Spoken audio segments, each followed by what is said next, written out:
তো আজকে তো অক্ষয় তৃতীয়া, তো আজকে প্রথমেই আমার লক্ষ্মী গণেশকে তোমরা দেখে নাও। তো আজকে ইভিনিংয়ে কোথায় যাচ্ছি দেখো, একবার রেডি হয়ে নিয়েছি, কিন্তু আমার মানে নিয়ারেস্ট দুটো শপে আর কি আমাদের হালখাতা রয়েছে, তো সেখানে কিন্তু আমি আর মেয়ে যাচ্ছি। তো আমি একটু রেডি হয়ে নিয়েছি, একেবারে হালকা পাতলা ড্রেস পরে নিয়েছি একটা, যেহেতু গরম বাইরে প্রচুর, আর মেয়েও কিন্তু একটা রেড কালারের কুর্তি পরে নিয়েছে আমার সাথে যাওয়ার জন্য। তো চলো এবার বেরিয়ে পড়ি। এবার মোটামুটি চলে এলাম, একটুখানি মানে 10 মিনিট হেঁটে আসলেই কিন্তু আমাদের সামনেই দোকানটা মিম জুয়েলার্স। তো এখান থেকে মোটামুটি আমরা জিনিসপত্র কিনে থাকি আর কি। তো সেখানে কিন্তু চলে এলাম হালখাতার জন্য। তো এত গরম লাগছিল, যদিও দোকানে এসি চলছিল ভিতরটাতে। তো তারপরে দেখো নিয়ে নিলাম আর কি মিষ্টির প্যাকেট আর কি নিয়ে নিয়েছি, যেটা হালখাতার জন্য নিয়ে থাকি আমরা। মিষ্টির প্যাকেট দিয়ে দিল দাদা আর কি।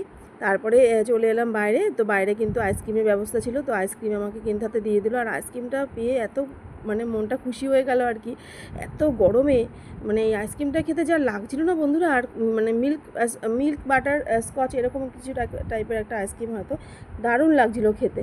এরই মাঝখানে দেখো একটা ছোট্ট পুচকির সাথে দেখা হয়ে গেল, সেও কিন্তু আইসক্রিম নিয়ে খুব এক্সাইটেড। তারপরে এই হচ্ছে একটা দিদি আমাদের পাড়ারই মানে বোন আর কি, ওদের সাথেও দেখা হয়ে গেল। এবার চলে এলাম নেক্সট একটা দোকানে। তো মোটামুটি দেখো এতটা কাভার্ড ভিড় ছিল, তো মোটামুটি আমি কিন্তু সেভাবে তুলতে পারিনি, মানে দাদা যে প্যাকেটটা দিয়েছিল মিষ্টির আর তুলতে পারিনি। এবার কিন্তু বাড়িতে চলে এসেছি। তো মোটামুটি এত গরম লাগছিল। তো আবার মাঝখানে একটু বাজারেও গেছিলাম, সেটা তোমাদের সাথে শেয়ার করা হয়নি। তো চলো মিষ্টির প্যাকেট নিয়ে কিন্তু চলে এসেছি। তো কেমন লাগলো আমার এই ছোটোখাটো মিনি ব্লগটা, চটপট কিন্তু কমেন্ট বক্সে জানাও বন্ধুরা। আজকে কে কে তোমরা হালখাতা করতে বেরিয়েছো সেটাও কিন্তু আমাকে কমেন্ট বক্সে জানাতে কিন্তু ভুলো না বন্ধুরা, চটপট জানিও।